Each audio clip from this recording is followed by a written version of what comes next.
center pivot irrigation, and ethanol transformed agriculture. Now, leading Nebraska farmers say the next era is coming as we usher in the bioeconomy. We're really living in a new generation. And straight ahead, we visit with Nebraska Farm Bureau leaders about the next big thing and how they're trying to navigate it. Plus, cattlemen who've weathered storms reflect on a sunny year. We visit the Nebraska Cattlemen Convention. Later, a new beef plant under construction in North Platte. I think we woke up a sleeping giant in North Platte. And now comes a soybean processing facility. Find out how community leaders tap into agriculture. It's time to grow.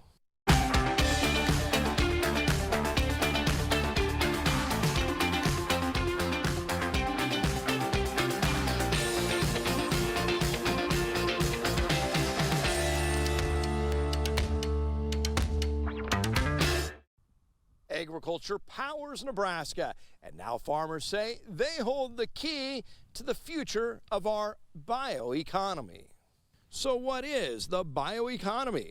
A congressional report says it's the economy based on products, services, and processes derived from biological processes, saying many view it as a means to address big challenges like climate change and energy independence.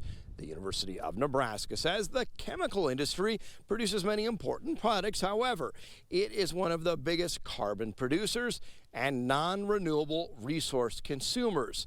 And renewable feedstocks can be used to produce important chemicals for use in everything from plastics to pharmaceuticals.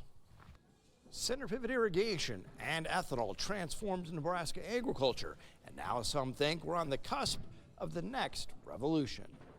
The corn he plants in the ground could put planes in the sky. To think that the corn I'm growing in my field could eventually power a 757 aircraft. Turning corn, soybeans, and animal products into sustainable aviation fuel and other products. the fact that we're making chemicals out of organisms instead of oil, and that really within corn and soybeans we can almost do anything that oil's ever done, it's really an incredible opportunity for agriculture. And if there is a demand for low carbon agricultural products, that is a market that Nebraska agriculture is well positioned to fill. Nebraska Farm Bureau President Mark McHarg says the state needs to prepare now, looking where next generation plants will be built and what regulations the state will need.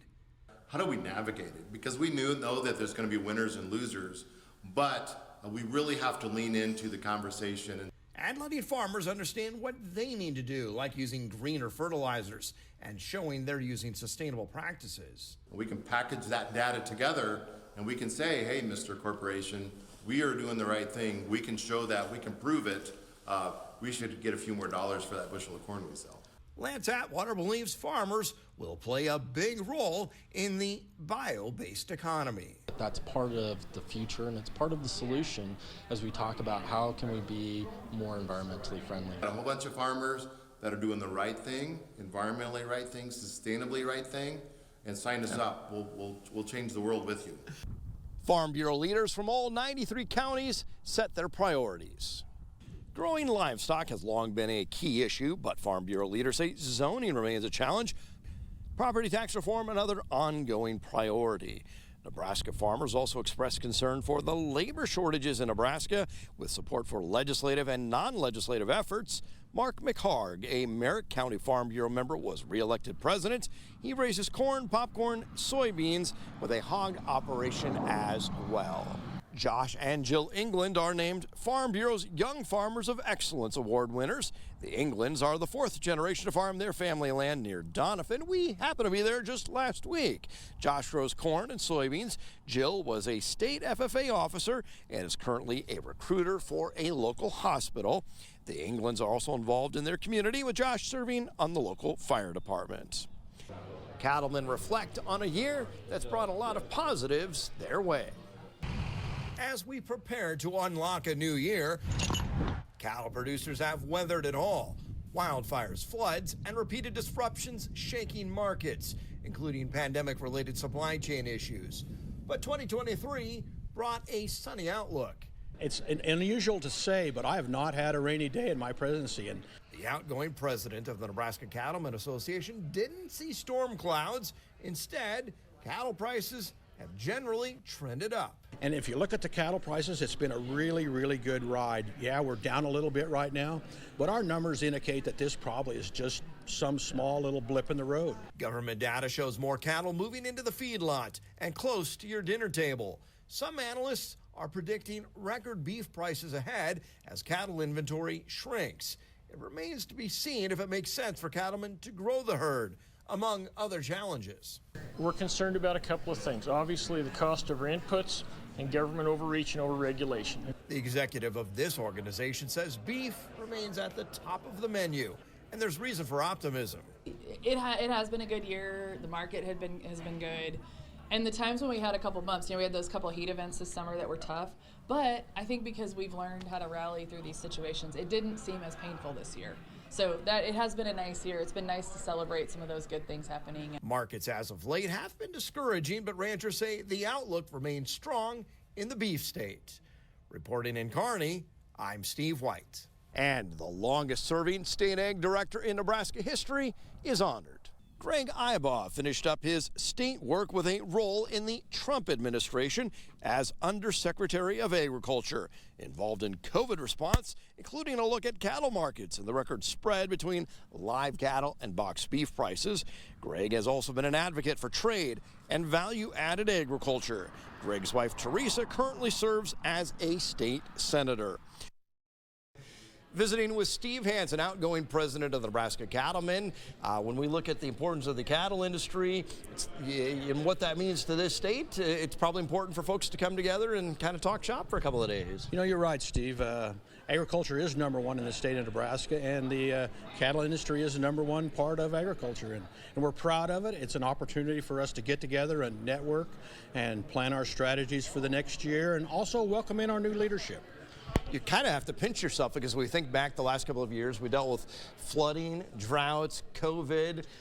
This year, we've seen some opportunities for cattle producers, and you probably have to feel pretty good about things. You know, it's been a great year for me personally. I mean, it's unusual to say, but I have not had a rainy day in my presidency, and the cattle prices are up, and I ordered, Chamber of Commerce weather outside today, so it's been really good. It's been a good year for me, and I'm very appreciative of the help that I've had. The staff at the university, or the Nebraska Cattlemen, has made this an excellent way for me to finish.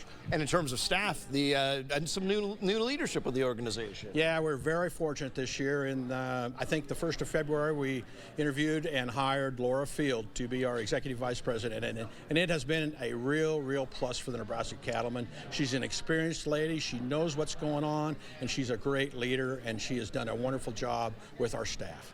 Cattle prices are up. You look around the state, we see things like sustainable beef coming in. We see small locker plants expanding. I don't know where the herd size is at, but in terms of opportunities and kind of the long-range outlook, you probably have to feel good about where the state is positioned right now. Oh yeah, we're really excited about sustainable beef. It's probably one of the best news stories to hit Nebraska in a long time. It'll provide both an outlet to process our cattle, but it'll also provide a huge labor market, and it'll increase the towns around North Platte. Those will all benefit from this, and it'll be a great deal for both the leaders, for the schools, for everything. And if you look at the cattle prices, it's been a really good ride. Yeah, we're down a little bit right now, but our numbers indicate that this probably is just some small little blip in the road. As you said it, though, I mean, really, the beef industry is kind of the economic engine that fuels this state, and things right now, knock on wood or whatever, there's not a lot to complain about, and given the last ups and downs the last couple of years, I'm sure you'll take it. You know, it is. We'll take this deal. It's just down a little bit right now, but I guarantee you, most of the ranchers and the farmers, we're putting that money back into good use, and it hardly spends very much time in our pockets. We're trying to improve something on our places or make something better for our animals. That's just the way we are. Well, as you said, good time at convention, good chance just to catch up with some old friends and be together in Kearney. You know, it is. Kearney's a great spot for this. It's centrally located, and it's a great time to touch old friends, renew old acquaintances, but also to network. See what's working here, see what's working there, and maybe exchange some good ideas. All right. Well, Steve, appreciate visiting with you. Thank you. I appreciate it, Steve. Take care.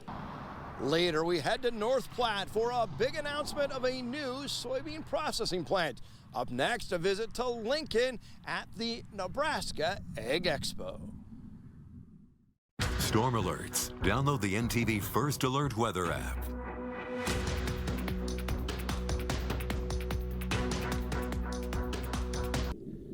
The Nebraska Ag Expo is one of the nation's largest, and Matthew Mittleider has more.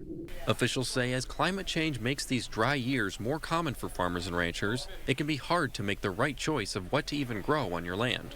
Farming is expensive, interest is high. Right now prices are down, so we do hear this year especially a lot more discussion about finances. It's hard to have a good idea what your bottom line is if you don't know exactly what's happening in your fields. But with new technology, farmers and ranchers can innovate to maximize efficiency. Equipment featured at the expo included drones, wind turbines, and even autonomous robots that can work the fields. And while some farmers and ranchers are hesitant about adapting to new tech, experts say by modernizing, a younger generation of workers can be drawn into the industry. We're just at that crossroad of tradition and modern efficiency, and we like to tell our old-fashioned guys that, hey, if you want to ride your horse behind the Range Rover, go ahead and do it. Experts say this automated tech also allows farmers to address the labor shortage and focus on the management side of their operation. Despite the current challenges, many in the ag industry are staying optimistic about the future. Even though there are things in the market and in the world right now that are counterproductive to agriculture, there's a lot of things going on in the background that are helping us out and being the counter trend to that. And the venue that hosted that event with a new name. Bryce Duskett from KRVN has more. And what used to be known as the Lancaster Event Center, joining us today is the managing director of what's now known as the Sandhills Global Event Center. A little bit of a name change, Amy. Congratulations on that. A little bit of a mouthful, but we're looking forward to it. Lots of new exciting changes coming. New and exciting changes. Each different pavilion out here has a new name as part of that new partnership with Sandhills. Talk about some of the things that people might notice coming out to the event center. Well, the first thing they'll notice, of course, the street sign, of course, with the new facility name, and we're excited. Sandhills Global is a global company based right here in Lincoln, right in Nebraska. We're proud of that, to be associated with that. And they picked 7 of their 47 brands to be in our top 7 event spaces. So our top 5 buildings, our grandstand, and our campground. And we kind of picked it to match the shows and the visitors. You know, like our horse stall barn is now Equine Market Pavilion, as an example, and kind of represents, they've got these industry-leading buying, selling services. Well, it's nice to debut the new name here with the big Nebraska Ag Expo. Everything go well for you guys this week? Really well, surprisingly, because we just changed our name not even a week ago, and we've had the second largest farm show in and out since then. So, but I think the visitors are already kind of noticing some of the changes. There's a lot more signage inside and out, and helps you kind of find your way around and kind of brighten the place up. And then we've got some remodeling money we can talk about too that we're excited about. Yeah, absolutely. Want to get into that as part of the groundbreaking ceremony you hosted in Lincoln about a week ago, as you mentioned. You announced you're going to do some projects out here. What might that look like? So between some different funding with the state and the county, we've gathered up $10 million, and we're putting that against, it's a mouthful, Fairgrounds Infrastructure Modernization Program, and we'll get that done over the next couple years because we've got that big National High School Finals Rodeo coming back in July of 26. Our Grow Weather Outlook is next. Get storm warnings. Download the NTV First Alert weather app.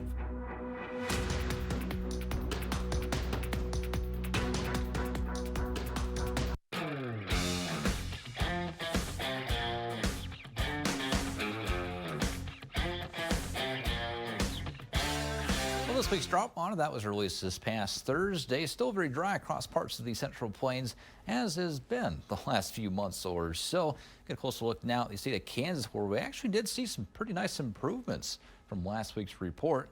State of Kansas, no drought, roughly at 10.5%. Abnormally dry, roughly 89.5%. Both of those a slight improvement from last week. Moderate drought now stands at roughly 64%, which is about a 4% improvement from last week. Severe drought, which is a 12% improvement from last week, now stands at just 30.5%. Good to see that. Extreme drought, roughly 7% of the state there, and a slight improvement from last week. Of course, still got a couple areas in parts of southeastern, central, and parts of northern Kansas as well. So good to see some improvements there, although Nebraska looks the exact same from the week prior.